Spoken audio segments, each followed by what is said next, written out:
What's up, everyone? Welcome to the Power Play with CJ. I just want to focus in on Kevin Hayes signing with the New York Rangers as an unrestricted free agent after his rights from the Blackhawks, who drafted him back in 2010, which makes me feel old. Way back in 2010, back when Twitter was just up and coming.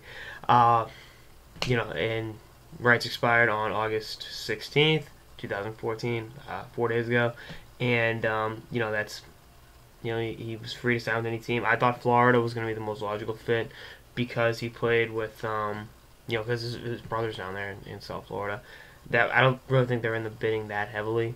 Nashville was, Colorado was, and the hometown Boston Bruins made a late push, as did the Pittsburgh Penguins. So, but the Rangers, kind of in so many ways. I don't know, what the plan's gonna be for when he's up with Rangers or whatnot, but kind of replacing Brian Boyle in the lineup, former BC guy.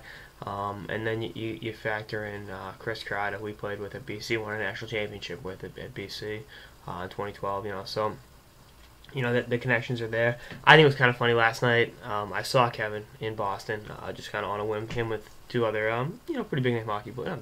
Huge name hockey players, but guys I've mentioned on the show once or twice. I just said, I introduced myself. He knew who I was, and said, well, it was awkward when I called him Jimmy at first because I figured Kevin would be at home, like, deliberating all these offers, but no, he was out cool, calm, and collective.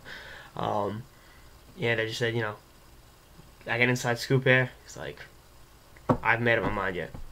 And I told him, you got a lot of great offers, whatever choice you make, But I genuinely felt that way. I think there were positives and negatives with every team that was in the bidding. And, at the end of the day, he did what he wanted to do.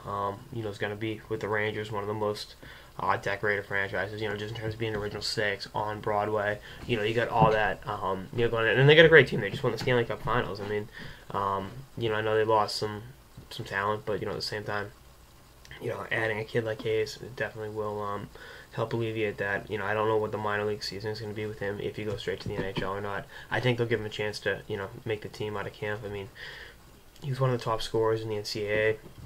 It was 67 points in 39 games.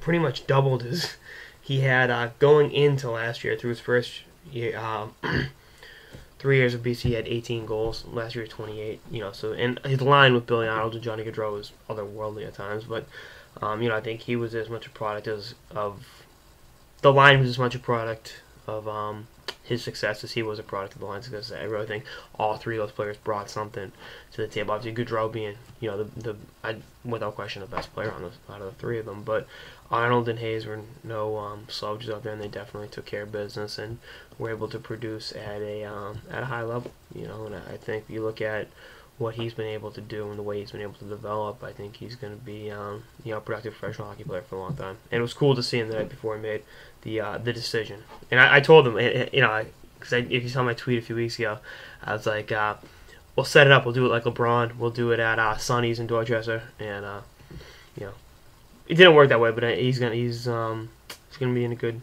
situation. So anyway, that's all on this episode of the Power Play with CJ on Kevin Hayes signing with the New York Rangers. Stay tuned for episodes throughout the offseason and beyond. Later, guys.